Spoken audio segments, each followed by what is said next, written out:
Good morning class 10 हमारा जो chapter continue चल रहा है वही कौन है, वो रिसोर्सेज का चैप्टर है। तो आज हम टाइप्स जो हमारी रह गई थी तो वो शुरू करेंगे और मैं आपको स्टार्टिंग से भी एक बार टाइप्स जो है उसका रिकैप करवा देती हूँ। तो सबसे पहले रिसोर्सेज जो थे, हमने रिसोर्सेज जाना कि रिसोर्सेज वो है जो हमारी नीड्स को सेटिस्फाई करता है, हमारी जो भी ज़रूरतें होती है वो संसाधन के रूप में हमारी ज़रूरतों को पूरा करता है। तो हमने टाइप्स पढ़ी थी। टाइप्स सबसे पहले हमने on the basis of origin के हिसाब से दो तरीके की टाइप्स पढ़ी थी, बायोटिक, अबायोटिक। बायोटिक जो है लिविंग थिंग्स पे बेस्ड होता है, अबायोटिक नॉन लिविंग थिंग्स पे बेस्ड होता है।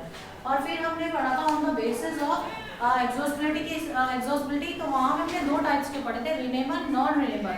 रिन्यूएबल रिसोर्सेज इजीली रिप्लेनिशेबल है और नॉन रिन्यूएबल रिसोर्सेज जो है उनको टाइम लगता है, बहुत समय लगता है उनको बनने में, करोड़ों अरबों साल लग जाते हैं उन्हें बनने में। तो स्टूडेंट्स ये तो आपका पिछला पार्ट था। अब यहाँ से आज जो शुरू हो रहा है on the basis of ownership. Ownership के हिसाब से आज हम रिसोर्स जानेंगे कि कौन कौन से रिसोर्सेज इसके अंदर आते हैं। इसके अंदर सबसे पहले आता है इंडिविजुअल रिसोर्स। इंडिविजुअल रिसोर्स कौन सा होता है बच्चों? इंडिविजुअल रिसोर्स होता है जो व्यक्ति का अपना रिसोर्स होता है। फॉर एग्जाम्पल मेरा फोन, तो वहाँ पे क्या है, वो क्या बता रहा है, इंडिविजुअल रिसोर्स, यानी कि वो मेरा अपना फोन है, मेरा घर वो मेरा अपना है, यानी कि इंडिविजुअल रिसोर्स है, कोई और उसका उस रिसोर्स का यूज नहीं कर सकता है सिवाय मेरे। तो ये हो गया इंडिविजुअल रिसोर्स।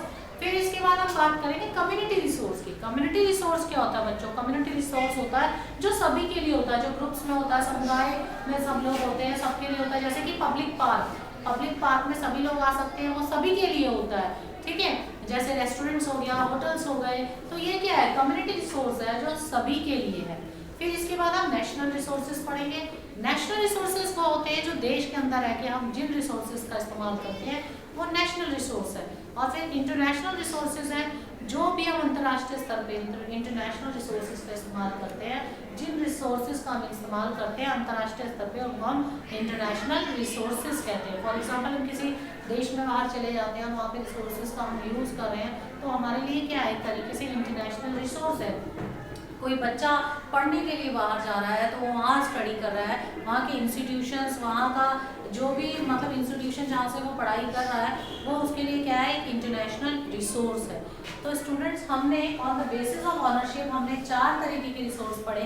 इंडिविजुअल रिसोर्स जो व्यक्ति का अपना पर्सनल रिसोर्स होता है। फिर हमने पढ़ा कम्युनिटी रिसोर्स, कम्युनिटी रिसोर्स सभी के लिए होता है। फिर हमने पढ़ा नेशनल रिसोर्सेज जो देश के अंदर रह के व्यक्ति इस्तेमाल करता है, देश का नागरिक। फिर इंटरनेशनल रिसोर्स पढ़ा जो अंतर्राष्ट्रीय स्तर पे इस्तेमाल किए जाते हैं, वो इंटरनेशनल रिसोर्स होते हैं। तो उसके बाद हम बात करेंगे on the basis of status of development. Status of development के हिसाब से कितने तरीके के रिसोर्स हैं। सबसे पहले हम यहाँ पे पोटेंशियल रिसोर्स की बात करते हैं। पोटेंशियल रिसोर्स कौन सा होता है? पोटेंशियल रिसोर्स वो रिसोर्स होता है जहाँ पर हमारे पास सोलर एनर्जी तो भरपूर है। जैसे हम देखते हैं कि सूरज जो होता है रोज निकलता है, रोज उतनी धूप देता है, उतनी गर्मी देता है, हीट होती है, पावर होती है, रोशनी होती है, ठीक है। तो वो क्या है, अगले दिन ऐसा तो है नहीं कि सूरज बिल्कुल खाली निकल रहा है ना, सोलर जो एनर्जी है वो खत्म हो जाती है, एक दिन खूब धूप दे रही है, दूसरे दिन बिल्कुल खाली, ऐसा नहीं होता ना। रोज अपनी धूप देता है, वो रोज निकलता है, रोज हमें जो है ब्राइटनेस देता है। तो वो क्या है, यानी कि हमारे पास रिसोर्स तो अवेलेबल है पर हमारे पास यहाँ पर उसको हमने डेवलप नहीं किया, तो उसको हम क्या कहेंगे, पोटेंशियल रिसोर्स। जहाँ पे रिसोर्सेज अवेलेबल है पर हमने उसका डेवलपमेंट नहीं किया है। फिर दूसरा हमारा आ जाता है इसमें रिजर्व। रिजर्व होता है जब हम किसी भी रिसोर्स को संभाल के रखते हैं, रिजर्व करके रखते हैं फ्यूचर जनरेशन के लिए, आने वाले समय के लिए, तो उसको हम क्या कहते हैं, रिजर्व कहते हैं, वो हम बचा के रखते हैं। फिर आगे हमारा आता है स्टॉक। स्टॉक क्या होता है? स्टॉक जैसे हमने पोटेंशियल के अंदर बात की, पोटेंशियल रिसोर्स के अंदर, कि हमारे पास रिसोर्सेज हैं। मैंने सोलर एनर्जी का आपको एग्जांपल दिया, यहाँ भी यही बात कहूँगी, हमारे पास रिसोर्सेज तो है पर यहाँ पर हमारे पास टेक्नोलॉजी नहीं है। पोटेंशियल वाला कह रहा था हमने डेवलपमेंट नहीं किया, और स्टॉक कह रहा है कि हमारे पास रिसोर्स तो है पर हमने क्या नहीं किया, इसका डेवलपमेंट नहीं, हमने यहाँ पे टेक्नोलॉजी नहीं है हमारे पास रिसोर्स है पर टेक्नोलॉजी नहीं है हमारे पास। जैसे इन्होंने एक एग्जांपल हमें दिया है हाइड्रोजन का, कि हाइड्रोजन को रिच सोर्स ऑफ एनर्जी माना जाता है पर हमारे पास ऐसी कोई एडवांस टेक्नोलॉजी नहीं है कि हम उसका यूज़ कर सकें। तो इसी तरीके से हमारे पास रिसोर्सेज तो बहुत सारे हैं पर हमारे पास टेक्नोलॉजी नहीं है कि हम उसको और अच्छे से यूज़ कर सकें। फिर आता है डेवलप रिसोर्सेज। डेवलप रिसोर्सेज तो हमें पता, नाम से ही पता चल रहा है कि वो रिसोर्सेज जो क्वालिटी और क्वांटिटी में डेवलप है और लोगों तक पहुंचते हैं। तो स्टूडेंट्स ये हमारे टाइप्स ऑफ रिसोर्सेज थे। टाइप्स ऑफ रिसोर्सेज में हमने पढ़ा on the basis of origin में हमने बायोटिक, अबायोटिक पढ़ा, और ऑन द बेसिस ऑफ एक्सॉस्टिबिलिटी में हमने रिन्यूएबल, नॉन रिन्यूएबल पढ़ा। फिर उसमें हमने on the basis of ownership में हमने इंडिविजुअल रिसोर्स पढ़ा, कम्युनिटी रिसोर्स पढ़ा, और उसके बाद फिर हमने जो है नेशनल रिसोर्स और इंटरनेशनल रिसोर्सेज पढ़ा। अब हमने बात की थी स्टेटस ऑफ डेवलपमेंट के हिसाब से, हमने बात की तो हमारे पास पोटेंशियल रिसोर्स था, डेवलप रिसोर्स थे, और हमारे पास स्टॉक के बारे में हमने पढ़ा और रिजर्व के बारे में हमने पढ़ा। तो बच्चों अब इसके बाद हम बात करते हैं, अब ये जो रिसोर्सेज है, हमने इन रिसोर्सेज को जाना कि कैसे कैसे रिसोर्सेज है, किस तरीके की रिसोर्सेज यहाँ पे अवेलेबल है। अब हम बात करेंगे जो रिसोर्सेज है उनको हम कैसे जो है उनको डेवलप कर सकते हैं, उनको कंजर्व कर सकते हैं, कैसे उनको विकसित किया जा सकता है या उन्हें संरक्षित किया जा सकता है। तो यहाँ पर हम रिसोर्स का क्या करेंगे, फॉर एग्जांपल अब जैसे हम पेट्रोल का यूज़ करते हैं, हम सभी लोग जो है पेट्रोल का यूज़ करते हैं, हम मार्केट जाते हैं, कई सिग्नल्स आते हैं, पर बहुत सारे लोग हैं कि गाड़ी अपनी ऑन ही रखते हैं, ऑन रखते हैं ना, अपनी कीज़ को बिल्कुल ऑफ नहीं करते, जिसके कारण क्या होता है वो ओवर यूटिलाइजेशन है, वो वेस्टेज है एक तरीके की। जहाँ पे हमें ज़रूरत नहीं है हम वहाँ भी रिसोर्सेज का इस्तेमाल कर रहे हैं, उन्हें बर्बाद कर रहे हैं, तो वो क्या है, रिसोर्स को खराब कर रहा है। तो हमें रिसोर्सेज को विकसित करने के लिए, उनको बनाए रखने के लिए हमें क्या करना चाहिए, कभी भी रिसोर्स को वेस्ट नहीं करना चाहिए, उसका ओवर यूटिलाइजेशन नहीं करना चाहिए। हम उसका इस्तेमाल करें पर उन रिसोर्सेज को हम बर्बाद ना करें। ठीक है स्टूडेंट्स, अब बात आती है, अब इन सब चीज़ों के लिए एक और चीज़ जरूरी है। अब यहाँ पे जैसे कह रहे हैं आप रिसोर्स तो इस्तेमाल करें पर उनका बर्बाद ना करें। यहाँ पे ये सस्टेनेबल डेवलपमेंट की भी बात सामने आ जाती है। सस्टेनेबल डेवलपमेंट क्या होता है? सस्टेनेबल डेवलपमेंट होता है स्टूडेंट्स, जब आज की प्रेजेंट जनरेशन, हमने इकोनॉमिक्स में डेवलपमेंट वाले चैप्टर में भी पढ़ा था, यहाँ पे सस्टेनेबल इकोनॉमिक डेवलपमेंट भी कहता है ये, और सस्टेनेबल डेवलपमेंट भी वही बात है। जब आज की जनरेशन रिसोर्स को यूज कर रही है, वो अपने इन्वायरमेंट को बिना किसी नुकसान पहुंचाए उन चीज़ों को फ्यूचर के लिए भी बचा के रखे, ताकि फ्यूचर जनरेशन भी उसका इस्तेमाल कर सके, उसको हम क्या कहते हैं, सस्टेनेबल डेवलपमेंट कहते हैं। क्या कहते हैं स्टूडेंट्स उसको? Sustainable development. जब हमारी आज की प्रेजेंट जनरेशन उसका इस्तेमाल कर रही है, रिसोर्सेज का यूज कर रही है, और आने वाली फ्यूचर जनरेशन भी उसका इस्तेमाल करे, तो उसको हम क्या कहते हैं, सस्टेनेबल डेवलपमेंट। समझ आ गया सस्टेनेबल डेवलपमेंट क्या है? यानी प्रेजेंट जनरेशन भी यूज करेगी पर वेस्ट नहीं करेगी, ओवर यूटिलाइजेशन नहीं करेगी, उसको वेस्ट नहीं करेगी। ऐसा नहीं है कि हम रिसोर्स इस्तेमाल किए जा रहे हैं, बर्बाद होता जा रहा है, तो फ्यूचर के लिए कैसे बचेगा? फ्यूचर के लिए तो बचेगा ही नहीं, है ना। तो उसके लिए हमें क्या करना है? उसके लिए हमें करना है कि हमें जो आज की प्रेजेंट जनरेशन है वो अपने नीड को सेटिस्फाई करे, अपने रिसोर्स का इस्तेमाल करे, पर वो आने वाली जनरेशन के लिए भी उसको बचा के रखे। और वो कैसे बचाएगी? उसका ओवर यूटिलाइज नहीं करेगी, उसको वेस्ट नहीं करेगी, जितनी जरूरत है उतना ही इस्तेमाल करेगी, उनको वेस्ट बिल्कुल नहीं करेगी। तो सस्टेनेबल डेवलपमेंट कहता है कि प्रेजेंट जनरेशन भी यूज करे रिसोर्सेज को, और आने वाली फ्यूचर जनरेशन भी रिसोर्सेज को पूरी तरीके से इस्तेमाल कर सके। ठीक है, अब हम बात करते हैं यहाँ पे रिसोर्स प्लानिंग की। अब रिसोर्सेज हम देख रहे हैं, रिसोर्सेज को कैसे कंजर्व किया जाए, कैसे डेवलप किया जाए। सस्टेनेबल डेवलपमेंट तो है कि हम यूज किए करें, बर्बाद ना करें उसे। साथ में अगर एक रिसोर्स को हमें सही तरीके से सब तक पहुंचाना है, तो उसके लिए सबसे इम्पोर्टेंट है रिसोर्स प्लानिंग। हम कोई भी काम जब प्लानिंग करके चलते हैं तो वो अपने आप ही रिसोर्स प्लान, मतलब अपने आप ही प्लानिंग जो होती है सक्सेस होती है। फॉर एग्जांपल आप लगा लीजिए, हम जब भी कोई प्लानिंग करते हैं, हम घर का खर्च निकालते हैं, इमरजेंसी के लिए भी कुछ चीज़ें हम जो है निकाल के रखते हैं कि हाँ इमरजेंसी आएगी तो हमें पैसों की ज़रूरत होगी, तो हम उस चीज़ को यूज़ कर लेंगे, हमें किसी के दरवाजे पर जाने की कोई ज़रूरत नहीं होगी, तो हम उस टाइम पर उन चीज़ों को यूज़ करते हैं। क्योंकि जब हमारी प्लानिंग होती है ना, प्लानिंग से सारी चीज़ें स्मूथली चलती है, हमें पता है। एक एग्जांपल इसमें शादी का ले लीजिए। शादी वाले घर में क्या होता है, हमें पता है कि हमें क्या करना है, मैरिज के कार्ड फाड़ने हैं, ठीक है, हमें हलवाई को पैसे देने हैं, हमें ये सामान लेके आना है, हमें ये काम करना है, पूरा एक प्लानिंग के साथ सारा चीज़ें होती है। जिसके बाद क्या होता है, ईजिली शादी हो जाती है, पता भी नहीं चलता है, क्योंकि प्लानिंग हुई है।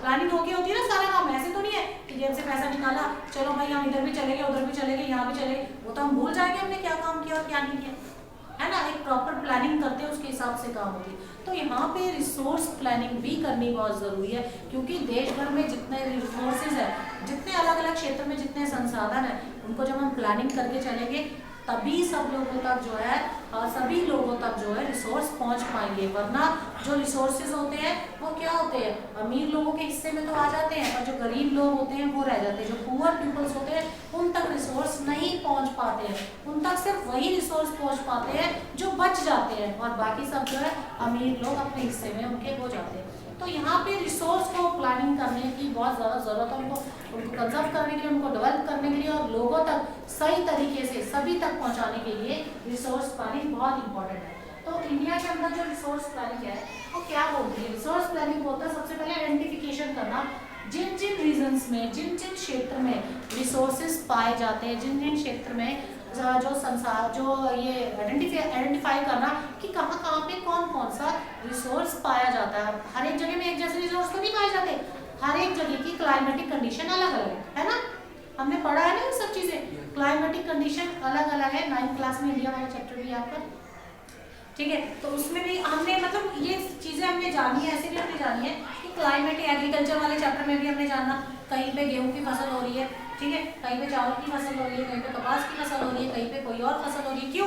क्योंकि क्लाइमेटिक कंडीशन अलग अलग है। तो यहाँ पर जब क्लाइमेटिक कंडीशन अलग अलग है तो रिसोर्स भी हर एक जगह पे अलग अलग पाए जाएंगे। तो यहाँ पे क्या बात करें, आइडेंटिफिकेशन करना, और उस क्षेत्र में, हर एक क्षेत्र में आइडेंटिफाई करना कि कहाँ कहाँ पे कौन कौन से रिसोर्सेज मिल रहे हैं, ठीक है। फिर उनको क्या करना, उनको देखना कि कौन कितनी क्वालिटी है इनकी, कितनी क्वांटिटी है, कितनी मतलब क्वालिटी कैसी है और कितनी क्वांटिटी में है, कितना है ये, कितना ज़्यादा है, कहाँ तक कितने लोगों को मिल सकता है। फिर उनको प्रॉपर जो है उनको देखना और उनको जो है लोगों तक पहुँचाना कि कैसे कैसे कहाँ तक हमें सभी लोगों तक सभी एरियाज में वो रिसोर्स अवेलेबल करवाए। तो उसके लिए पहले क्या किया जाता है, आइडेंटिफिकेशन किया जाता है उन रीजन्स में, उन क्षेत्र में कहाँ पे कौन कौन से संसाधन, कौन कौन से रिसोर्स मिल रहे हैं, ठीक है। उसके बाद उनकी क्वालिटी, उनकी क्वांटिटी, उनकी मैपिंग की जाती है, कहाँ पे कौन कौन से और कितने एरियाज में हमें पहुँचाना है। तो ये सब चीजें इसके अंदर आ जाती है। क्लियर है सभी को?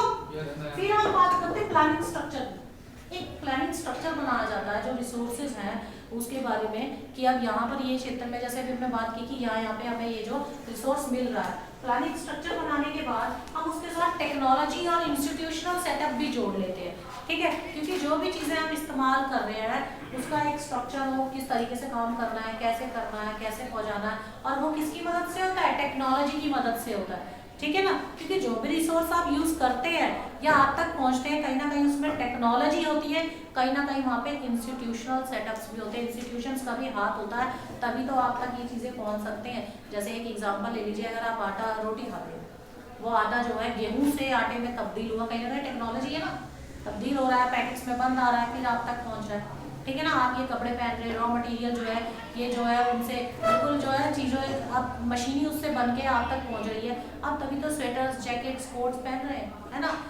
तो यहाँ पर एक प्लानिंग स्ट्रक्चर किस तरीके से काम करना है, क्या इसका स्ट्रक्चर रखा जाए, टेक्नोलॉजी इसमें इन्वॉल्व है, टेक्नोलॉजी कैसे काम करे, और इंस्टीट्यूशनल सेटअप्स भी है कि किस तरीके से इसको काम में लिया जा रहा है, कैसे लोगों तक जो है मतलब पूरी तरीके से एक प्लानिंग स्ट्रक्चर के अंदर टेक्नोलॉजी और इंस्टीट्यूशन सेटअप को हम यहाँ पे इंगेज रखते हैं, यहाँ पे हम इनकी हेल्प लेते हैं ताकि हमारा जो प्लानिंग है वो सक्सेसफुल हो सके।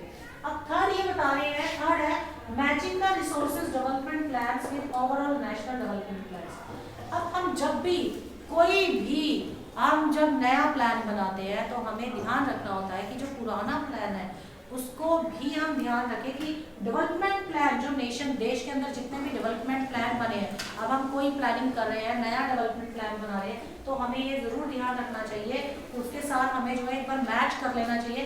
कोई भी प्लान ऐसा ना हो कि एक दूसरे को मतलब कि कट कर रहा हो। फॉर एग्जांपल अभी मान लीजिए कि इस क्लास में मेरा पीरियड है, अगर मेरे साथ साथ किसी और का भी पीरियड हो जाएगा तो यहाँ तो प्रॉब्लम हो जाएगी, कौन ये पीरियड लेगा, है ना। तो उस चीज़ को क्या किया जाता है, पहले से ही मैच किया जाता है, किसी का पीरियड तो नहीं यहाँ पे चेक किया जाता है ना, फिर एकदम देखा जाता है और किसी और का तो नहीं बनता है, यहाँ पे अच्छे से चेक करने के बाद, हाँ प्लानिंग होने के बाद, उसको मैच करने के बाद कि इसका पीरियड कहाँ, उसका पीरियड कहाँ, एक दूसरे से अच्छे से उनका मैच करने के बाद, नहीं कि यहाँ पे जो है मेरा ही पीरियड है ना, तो मेरे तक वो बात पहुंची है, मैं यहाँ पे अपना लेक्चर लेने आई हूँ, तो यानी कि अब अगर दूसरा भी आ जाएगा यहाँ पे, अगर वो मैच नहीं हुआ है और दूसरा भी पहुंच जाएगा, नहीं मेरा भी है यहाँ पे, हम दोनों का नाम हो गया, तब तो मुश्किल हो जाएगी, आपके 15-20 मिनट खराब हो जाएंगे इसमें, है ना, कि कौन ये पीरियड लेगा। तो इसी तरीके से यहाँ पे जब भी कोई नया रिसोर्स, नया प्लानिंग करनी है, रिसोर्स डेवलपमेंट के लिए प्लान बनाना है, तो उसके लिए नेशनल डेवलपमेंट के जो ओवरऑल प्लान है उनको भी ज़रूर चेक कर लेना चाहिए, कोई किसी को कट ना कर रहा हो, या कोई जो प्लान जो भी नेशनल डेवलपमेंट की बातें हैं वो जो है लोक हित में, वैसे तो हित में ही होती है, तो मतलब मेन जो इसका यही है कि किसी और को जो है कोई कट ना करे, और उसके जरूर मैच करना है, मैचिंग करना है किसके साथ, नेशनल डेवलपमेंट प्लान के साथ इनको मैच करना है। ठीक है स्टूडेंट्स, समझ आया सबको, सभी को, किसी को कोई प्रॉब्लम? और स्टूडेंट जो ऑनलाइन क्लासेस ले रहे हैं अगर उनको भी कोई प्रॉब्लम है तो अपनी क्वेरीज में अपने क्वेश्चंस पूछ सकते हैं। ओके स्टूडेंट्स, थैंक यू बच्चों।